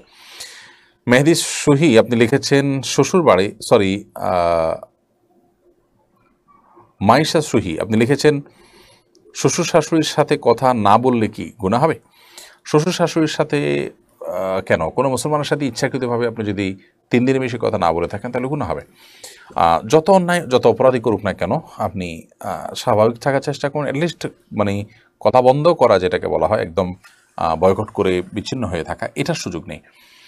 কোনো কারণে মনোমালিন্য আছে, আপনি কথা কম বললেন, আপনি বিরতিতে থাকলেন, 3 দিন আপনি একদম না বললেন, এরপরে আপনি অন্তত হাই হ্যালো সালামের জবাব দেওয়া নেওয়া, এই কাজগুলো অন্তত অ্যাটলিস্ট আপনাকে করতে হবে। তালুকদার মোহাম্মদ মিঠু আপনি লিখেছেন আমি মক্কা মদিনা সফর শেষে নিজ গন্তব্যে আসার পথে ওয়াক্ত হলে সফরের দূরত্ব থাকলে কসর পড়ব নাকি পুরো নামাজ আদায় করব? আপনার গন্তব্যর যে এরিয়া, সেই এরিয়াতে প্রবেশ করার আগ পর্যন্ত আপনি কসর নামাজ পড়বেন। আপনার গন্তব্যের এরিয়াতে প্রবেশ করে গেছেন, তখন আপনি পুরো নামাজ পড়বেন। মোহাম্মদ ইয়াসিন আপনি লিখেছেন অনেকে ফুড ব্লগিং করে, 8-10 জন খেতে পারে সে পরিমাণ খাবার একা খেয়ে ভিডিও বানিয়ে পাবলিশ করে, এভাবে খাবার খাওয়া কি জায়েজ আছে? যদি আল্লাহর বান্দা তিনি এরকম বেশি খান এবং এত বেশি খাওয়াটা এটা তার জন্য সাধারণ ব্যাপার, খুব নর্মাল ব্যাপার, তিনি এরকম খেতেই পারেন, তাহলে সেটা তো ভিন্ন বিষয়। আর তা না হলে আজকাল যেটি হয়ে থাকে ফুড ব্লগিংয়ের নামে, যে আসলে এখানে অ্যাডসেন্স করে দর্শক টেনে অর্থ উপার্জন করা হবে, সেজন্য আসলে অতিরিক্ত খাওয়া হচ্ছে। এই অতিরিক্ত খাওয়া এবং এটার মাধ্যমে উপার্জনের যে পদ এবং পদ্ধতি, সেটা তো অবশ্যই শরীরের দৃষ্টিকোণ থেকে জায়েজ হতে পারে না, এবং অন্তত অ্যাডসেন্সের মধ্যে উপার্জন তো এটি না জায়েজ হওয়া বিষয়টি একেবারে পরিষ্কার। আগে বিভিন্ন সময় বারবার আমরা কিন্তু বলেছি, অতএব সে উদ্দেশ্যে এটা করলে সেটা তো আরও বেশি গর্হিত হতে বলাই বাহুল্য। তবে কেউ যদি খেতে পারেন, তার এটা তিনি জাহির করলেন হ্যাঁ তিনি এত বেশি খান, বা এটা তার অভ্যাস, বা মানে এভাবে তার ডিমান্ড আসলে শরীরের মধ্যে আছে, তাহলে সেক্ষেত্রে সেটা হারাম পর্যায়ে নিশ্চয়ই হবে না, কিন্তু কোনো কোনো ক্ষেত্রে সেটাও নিন্দনীয় পর্যায়ে যেতে পারে। আর দেখুন, একজন ইমানদার আসলে তিনি আনন্দ করবেন, ফান করবেন, তার জীবনে বেঁচে থাকার জন্য বিনোদনের প্রয়োজন আছে, কিন্তু হেয়ালিপনা এবং যা খুশি তা করার প্রবণতা, এটা কোনো মুসলমানের মধ্যে আসলে থাকবে না। মুসলমান ভাববেন যে কাজটা শরিয়া কতটুকু আমাকে অনুমোদন করে। সাইদা সিদ্দিক ইয়ামুন এআইডি থেকে আপনি লিখেছেন স্ত্রীর অনুমতি ছাড়া স্বামী বিদেশে যেতে পারবে কিনা? দেখুন, স্ত্রীর অনুমতি ছাড়া স্বামী বিদেশে যেতে পারবেন, তবে যদি দীর্ঘদিন তিনি বিদেশে থাকেন এবং স্ত্রীর হক নষ্ট করেন, তাহলে সেক্ষেত্রে স্ত্রীর বাধা দেওয়ার অনুমতি আছে, সুযোগ আছে। স্ত্রী তাকে ফিরে আসার আবদার করার, দাবি করার সুযোগ আছে, এবং সেটি তিনি আমলে নিতে বাধ্য স্বামী হিসেবে। তহমিনা তন্নি আপনি লিখেছেন আমার স্বামী অনেক ভালো মানুষ, আমাকে অনেক ভালোবাসেন, তবে সে সামনাসামনি আমার প্রশংসা করে না, বাইরের লোকদের কাছে প্রশংসা করে। বউকে সামনাসামনি একটু পাম্পটি দিলে কি সওয়াব হয় না? বোন তহমিনা তন্নি, আপনি বোধহয় আমাদের কোনো বক্তব্য শুনে শব্দটি আপনি কোট করেছেন মেবি। আর এটা ঠিক যে অনেক মানুষের স্বভাব আছে যে তিনি সামনে প্রশংসা করবেন না, পেছনে প্রশংসা করবেন, এটা এক প্রকার তেড়ামি স্বভাব বলতে পারেন। আবার অনেক সময় দেখা যায় যে সামনে প্রশংসা না করার উদ্দেশ্য যে সামনে প্রশংসা করে সে অহংকারী হয়ে যাবে, তো অন্তত স্বীকৃতিটুকু দেওয়া উচিত, এবং স্বীকৃতিটুকু দেওয়া এটা নিষিদ্ধ এবং শরীয়ত প্রশংসিত বিষয়, প্রশংসনীয় বিষয়। বিধায় স্ত্রীকে সামনে তার স্বীকৃতি যেমন দেওয়া উচিত, তাকে প্রশংসা যতটুকু তার প্রাপ্য ততটুকু করাতে অসুবিধা নেই, এতটুকু করা উচিত। হ্যাঁ, যেটুকু করলে তার ক্ষতি হতে পারে সেটুকু তিনি করবেন না, এটা মনে রাখা উচিত। আর আপনিও একজন স্ত্রী হিসাবে মনে করা উচিত যে আমার স্বামী আমাকে অ্যাটলিস্ট ভালো জানেন, এটি আমার জন্য যথেষ্ট, এবং সেটাকে আপনি ভালোভাবে দেন যে আমাকে হয়তো সামনে প্রশংসা করেন আমার অহংকারের জন্য, বাট আমার পেছনে যে তিনি প্রশংসা করছেন সেই প্রশংসাটা আপনি যেহেতু জানেন, তাহলে পেছন প্রশংসাটাই তো আসল প্রশংসা। মানুষের ভেতরের আসল জিনিসটা তো মানুষ বাইরে বলে, অতএব সেটার কারণে আপনি খুশি থাকার চেষ্টা করেন। আসলে দাম্পত্য জীবনে সুখ শান্তির জন্য আমরা এক অন্যের দোষ না দেখে দোষগুলোর কোনো ভালো ব্যাখ্যা আমরা বের করার চেষ্টা করব। সেটা আমাদের জন্য অধিকতর উপকারী হবে। এমনি জাকির হোসেন জুলহাস লিখেছেন, আমার জন্য দোয়া করবেন, আমি অসুস্থ, আল্লাহ যেন আমাকে সুস্থ করেন। আল্লাহ তাআলা আপনাকে পরিপূর্ণ শিফা দান করুন ভাই জাকির, আমরা দোয়া করি। আরিফুল ইসলাম জিশান লিখেছেন, যারা জীবনে বিয়ে না করলে, সারা জীবনে বিয়ে না করলে কি জাহান্নামে যেতে হবে? না, বিয়ে না করলে আপনি জাহান্নামে যেতে হবে এরকম না, কিন্তু বিয়ে না করার কারণে যদি আপনি গুনাহে লিপ্ত হওয়ার আশঙ্কা থাকে, চরিত্র নষ্ট হওয়ার আশঙ্কা থাকে, নানা রকম গুনাহ, হস্তমৈথুন ইত্যাদিতে আসক্তি চলে আসতে পারে, তাহলে সেক্ষেত্রে আপনার জন্য বিয়ে করা আবশ্যক। এবং বিয়ে না করলে সেক্ষেত্রে আপনি গুনাহগার হবেন। এমনি সাধারণ অবস্থা আপনার বিয়ে না করলেও আপনার কোনো অসুবিধা হয় না, তাহলে সেক্ষেত্রে আপনি বিয়ে না করলে আপনি জাহান্নামে যাওয়ার সেটি কারণ নাও হতে পারে, অর্থাৎ এই কারণে আপনি জাহান্নামে যাবেন না ইনশাআল্লাহ। তানজিনা কবির অথয় এআইডি থেকে আপনি লিখেছেন, বিয়ের জন্য কি দোয়া করব? বিয়ের জন্য আল্লাহ রাব্বুল আলামিনের কাছে দোয়া করবেন, সূরা ফুরকানের ৭৪ নম্বর আয়াতে নেক সন্তান, নেক স্ত্রীর জন্য দোয়া করবেন, হালাল উপার্জন করবেন এবং সাধারণভাবে নিজের ভাষায় আল্লাহ তাআলার কাছে নেক স্ত্রী এবং বিবাহ সহজ হওয়ার বিষয়টি দোয়া করবেন। তাইবা তুবা লিখেছেন, নফসকে নিয়ন্ত্রণ কি করে করতে হয় জানাবেন।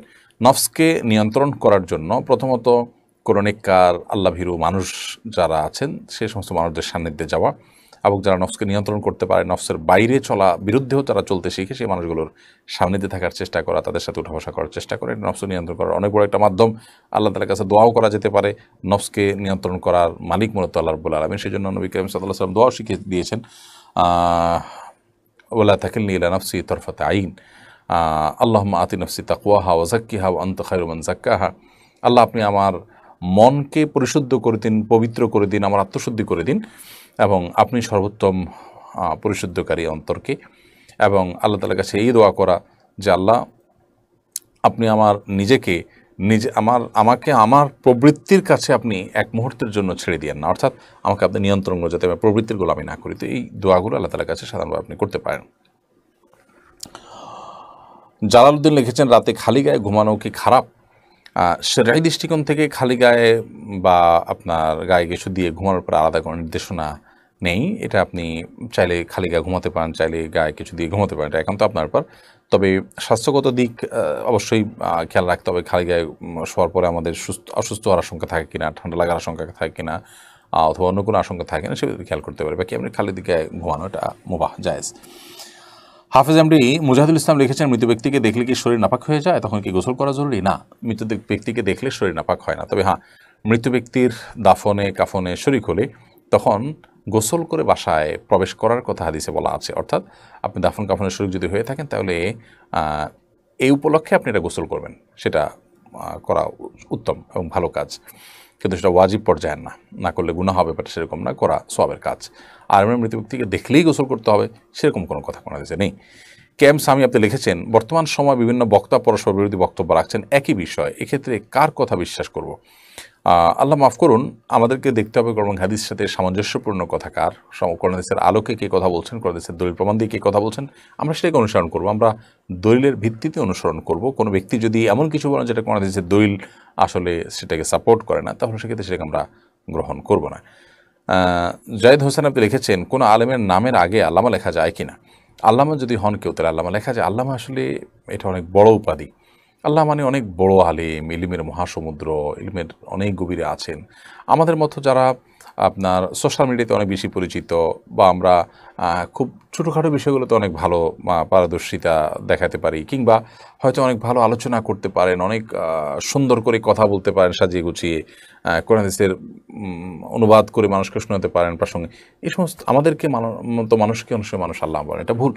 আল্লামা এটা একান্তই একাডেমিকলি অনেক গভীর পানির মাছ যে সমস্ত আলেমরা, তাদেরকে বলা যেতে পারে। আমাদের দেশে এটার খুব অপব্যবহার হয়, আল্লাহ মাফ করুন। আমরা অনেক পপুলার হলে তাদেরকে সাধারণত আল্লামা লাগাই দিই অনেক সময়।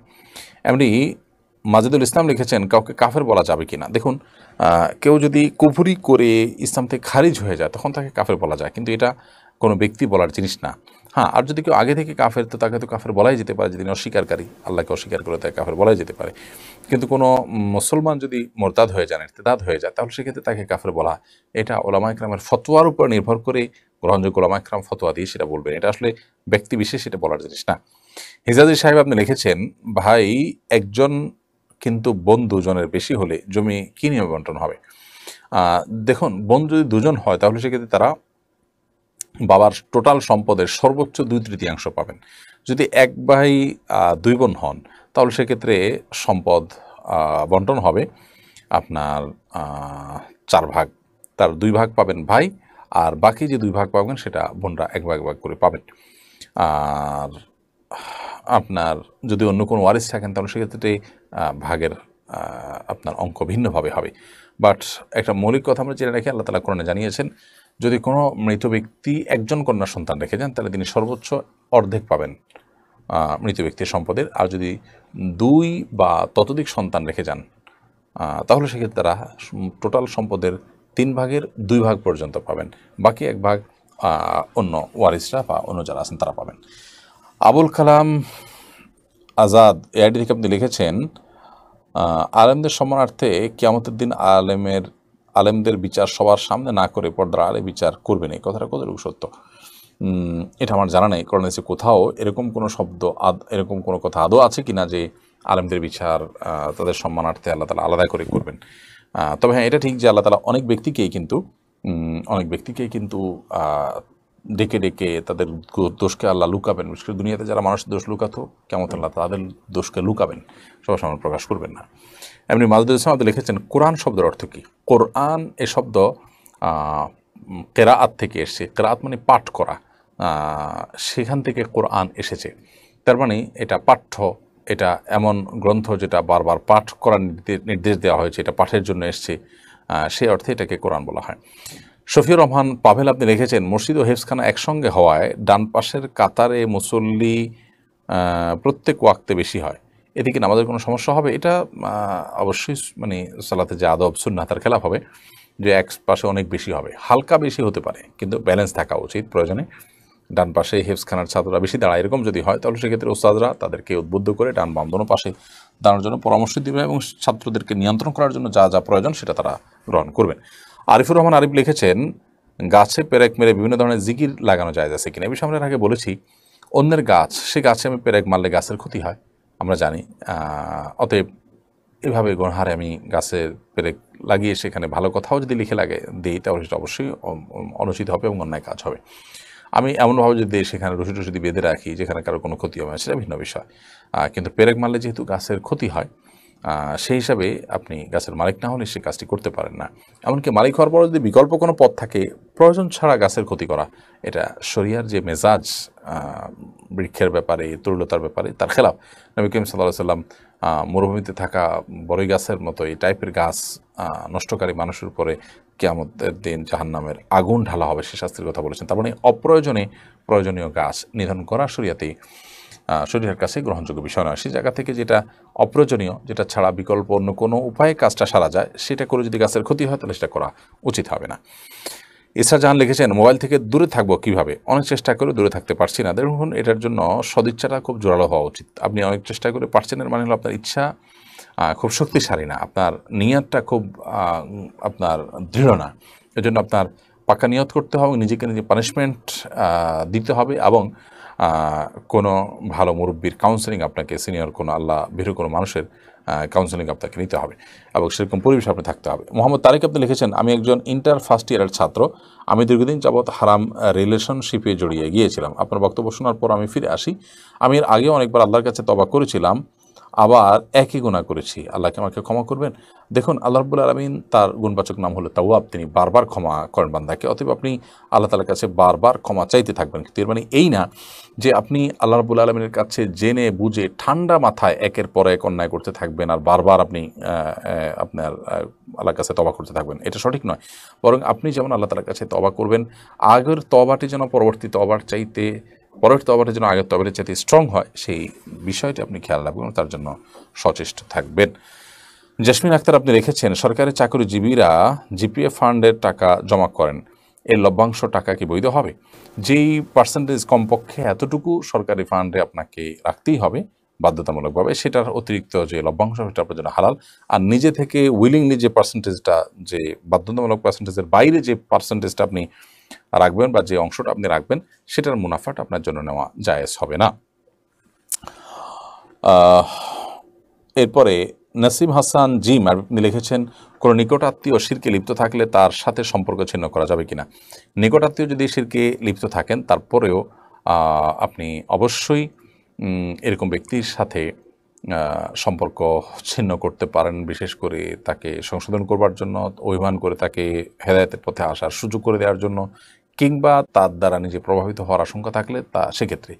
এছাড়া এমনিতে এজ এ আত্মীয়তার সাথে আপনি সম্পর্ক স্বাভাবিক রাখতে ইসলাম আপনাকে নিষেধ করে না।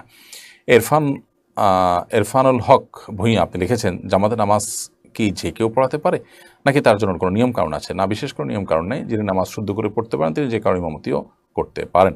হাবিবুল্লাহ লিখেছেন, আমি রাত 12টার আগে কখনো শুতে পারি না, তাই শোয়ার পূর্বে 2-4 রাকাত ও বিতির পড়ে ঘুমাই। এতে কি আমার তাহাজ্জুদের সওয়াব হবে? ইনশাআল্লাহ আপনি আসার পরে 2 রাকাত 4 রাকাত করে যাই পড়বেন কেমন দ্বারা হিসাবে সেটি গণ্য হবে এবং তার সওয়াব আপনি পাবেন।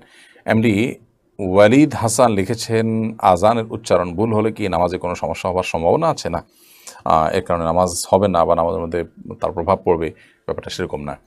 মাহমুদ হাসান জিসান আপনি লিখেছেন, আমাদের ক্লাসরুমে যখন কোনো শিক্ষক প্রবেশ করেন তখন আমরা তাকে দাঁড়িয়ে সালাম দিই। এভাবে দাঁড়িয়ে সালাম দেওয়া কি জায়েজ? এ বিষয়ে দীর্ঘ আলোচনা করার প্রয়োজন। কোনো কোনো ক্ষেত্রে দাঁড়ানো জায়েজ, কিন্তু শুধু সম্মানার্থীভাবে দাঁড়ানোকে নবী করিম সাল্লাল্লাহু আলাইহি ওয়াসাল্লাম অন্য ধর্মাবলম্বী মানুষদের নিদর্শন হিসেবে উল্লেখ করেছেন, আখ্যায়িত করেছেন, সেজন্য সেটিকে বর্জন করা উচিত। ইয়াকিন জামান লিখেছেন, মোবাইলের মাধ্যমে যদি সূরা সাউন্ড দিয়ে শুনি আর কাজ করি সেটা জায়েজ হবে কিনা? মোবাইলের মাধ্যমে যদি আপনি সূরা আপনার হাই ভলিউমে শুনেন এবং উচ্চ আওয়াজে শুনতে থাকেন, তাহলে সেক্ষেত্রে উচ্চ আওয়াজে হাই ভলিউমে মোবাইলের তেলাওয়াত আপনি শুনছেন, সেটাতে অন্য কারো যদি ক্ষতি না হয় তাহলে সেক্ষেত্রে কোনো অসুবিধা নেই। হয়তো অন্য আশপাশের লোকজনের ক্ষতি হতে পারে, ডিস্টার্ব হতে পারে মনে হয়, তাহলে এটা অবশ্যই নাজায়েজ হবে। আব্দুর রাজাক লিখেছেন, উজু করা অবস্থায় আজানের জবাব দেওয়া যাবে কিনা?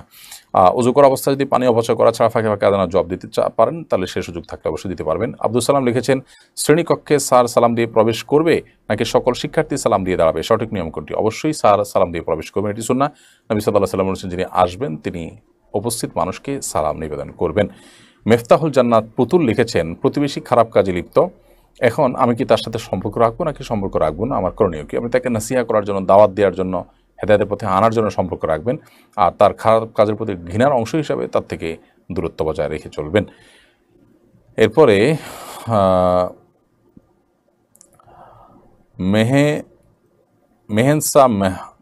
মেহার এয়ারি থেকে আপনি লিখেছেন, আমার বিয়ে হয়েছে কিন্তু বাবার বাড়িতে থাকি, এখনও তুলে দেয়নি, তবে মাঝে মধ্যে একদিনের জন্য ওই বাসায় যাওয়া হয়, আবার চলে আসি। এখন আমার নামাজের বিধান কি হবে? আপনার শ্বশুরবাড়ি যদি অনেক দূরে হয়, সেখানে যদি আপনি বসবাস করছেন না, অতএব সেখানে আপনি কসর নামাজ পড়বেন। আর বাবার বাড়িতে আপনি এখনও আছেন, অতএব এটি আপনার স্থায়ী ঠিকানা হিসেবে আপনি এখানে পুরো নামাজ পড়বেন। এমনি সাকিব হাসান তীব্র আপনি লিখেছেন, ধনী হওয়ার জন্য কোনো আমল আছে কি না, কোনো দোয়া আছে কি না, কী করলে তাড়াতাড়ি ধনী হওয়া যাবে? ধনী হওয়ার জন্য কোনো শিক্ষা নবী সাল্লাল্লাহু আলাইহি ওয়াসাল্লাম দেননি। তিনি আল্লাহ তাআলার কাছে সবসময় সুখ শান্তি দোয়া কামনা করতেন। আপনি সুখ শান্তির জন্য আল্লাহর কাছে দোয়া করবেন, আল্লাহ সুখ চাই, শান্তি চাই, এটার জন্য ধন যতটুকু প্রয়োজন ততটুকু দেন, অবশ্যই এটা বাই ডিফল্ট দোয়া চলে আসবে। আর এমনি যাতে কারোর মুখাপেক্ষিতে আমাদেরকে অবলম্বন করতে না হয়, সেজন্য নবী সাল্লাল্লাহু আলাইহি ওয়াসাল্লাম দোয়া শিক্ষা দিয়েছেন, যাতে আমার সম্পত্তি আমার জন্য যথেষ্ট হয়। আল্লাহুম্মা কফিনি বিহালালিকা আন হারামিক ওয়া আগনিনি বিফাদলিকা আম্মান সিওয়াক। আল্লাহ, আমার হালাল যেন যথেষ্ট হয়, হারাম যেন প্রয়োজন না হয়, আপনি ছাড়া কারোর যেন মুখাপেক্ষি আমার হতে না হয়, অন্য থেকে যেন মুখাপেক্ষিতাহীন আমি থাকতে পারি, সে তো নবী সাল্লাল্লাহু আলাইহি ওয়াসাল্লাম শিক্ষা দিয়েছেন। অতএব সেটি আপনি পড়তে পারেন, আল্লাহুম্মা কফিনি বিহালালিকা আন হারামিক ওয়া আগনিনি বিফাদলিকা আম্মান সিওয়াক। এরপরে ফারহানা রিয়া এডি থেকে আপনি লিখেছেন, রিয়া অর্থ লোক দেখানো, আমার কি নামটা পাল্টে ফেলা উচিত, আর নামটা থাকলে কোনো সমস্যা হবে কিনা? দেখুন, রিয়া মানে এমন কাজ যে কাজ মানুষ লোককে দেখানোর জন্য করে, আর এমনিতে দেখানো এই অর্থটা রিয়ার মধ্যে আছে। অতএব সব দেখানোই যে খারাপ, ভালো কাজ মানুষকে দেখানোর উদ্দেশ্যে করলে সেটা খারাপ, কিন্তু সব দেখানোই যে খারাপ হবে সব সে মানে সে ব্যাপারটা সেরকম নয়। অতএব রিয়া এই শব্দের অর্থটি ব্যাপক, এটা শুধুমাত্র ভালো কাজ মানুষকে দেখানোর জন্য হলেই সেটাকে পরিবেশের রিয়া বলে, কিন্তু রিয়া শব্দের অর্থ কিন্তু আরও ব্যাপক, বিধায় সে অর্থ থেকে সেই জায়গা থেকে আপনার নাম রিয়া থাকলে আমি অসুবিধা দেখছি না। মুসলিমা আক্তার আপনি লিখেছেন, আমি দিন দিন নামাজে গাফিল হয়ে যাচ্ছি, দয়া করে কিছু আমল বলুন। বোন মুসলিমা, আপনি দিন দিন যদি নামাজে গাফিল হয়ে থাকেন তাহলে সেক্ষেত্রে আপনি নামাজের গুরুত্ব নিয়ে ভালো কোনো আলোচনা শুনুন, ভালো কোনো বই পড়ুন, এবং আপনি সালাত সম্পর্কিত কোরআন আয়াতগুলো একটু ভালো করে দেখুন, নবী সাল্লাল্লাহু আলাইহি ওয়াসাল্লামের হাদিসগুলোকে একটু আলাদা করে আপনি চোখ বোলানোর চেষ্টা করুন, আর সেই সাথে নামাজি মানুষদের পরিবেশ আপনি থাকার চেষ্টা করুন। আতিকুর রহমান লিখেছেন, যদি কোনো কারণে আসরের নামাজ কাজা হয়ে যায় তাহলে কোন সময় সে নামাজ পড়বো? মাগরিবের নামাজের আগে না পরে? অবশ্যই মাগরিবের আগে আগে পড়বেন, সূর্য ডুবার আগে আগে। সরকার সালিম লিখেছেন, আমার স্ত্রী মারা গেছেন, আমাদের মধ্যে অনেক সময় ঝগড়া বিবাদ হয়েছে, তাছাড়া অনেক সময় তার হক সঠিকভাবে আদায় করতে পারিনি। মারা যাওয়ার সময় বা তার আগে তার কাছে মাপ চাইতে পারিনি। আমার কি মাপ চাওয়ার কোনো উপায় আছে? আপনি তার জন্য দোয়া করতে থাকবেন, তার পক্ষ থেকে সাদাকা করবেন, আল্লাহর কাছে তার জন্য দোয়া করবেন, এটাই হবে তার কাছে মাপ চাওয়ার সর্বোত্তম উপায়। এবং জীবদ্দশা তিনি যাদেরকে আপন মনে করতেন, আপনি তাদেরকে আপন মনে করার চেষ্টা করবেন, এটি হবে আপনার মাপ চাওয়ার সর্বোত্তম উপায়। এমনিতে আল্লাহর কাছে সাধারণভাবে মাপ তো চাইবেনই। মোহাম্মদ জাভেদ লিখেছেন, মহিলার হজ করার ক্ষেত্রে মাহরাম হিসাবে মেয়ের জামাই এর সাথে হজ করতে যেতে পারবে কিনা? অবশ্যই যেতে পারবেন, তিনিও মাহরাম, যে কোনো মাহরাম থাকলেই তাকে সাথে নিয়ে হজ যেতে পারবেন।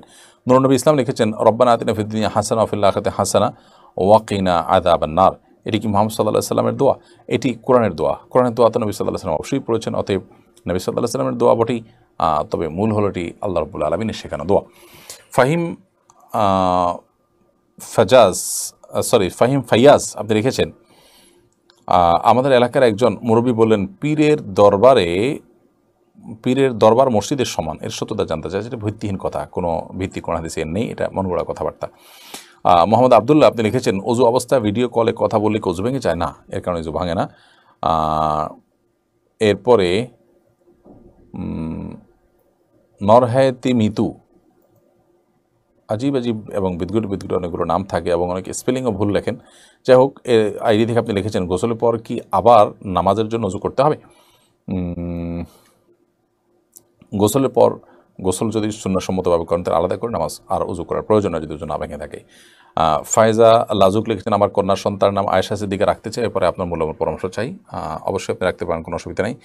এমডি হাসান বাবু লিখেছেন, নামাজের মাঝে ইমামের কোনো সমস্যা হলে মুক্তাদি কী করবে? ইমাম যদি সমস্যা কোনো ভুল হয়, মুক্তাদি তাকবীর দিবে, সুবহানাল্লাহ বলবেন, আল্লাহু আকবার বলবেন,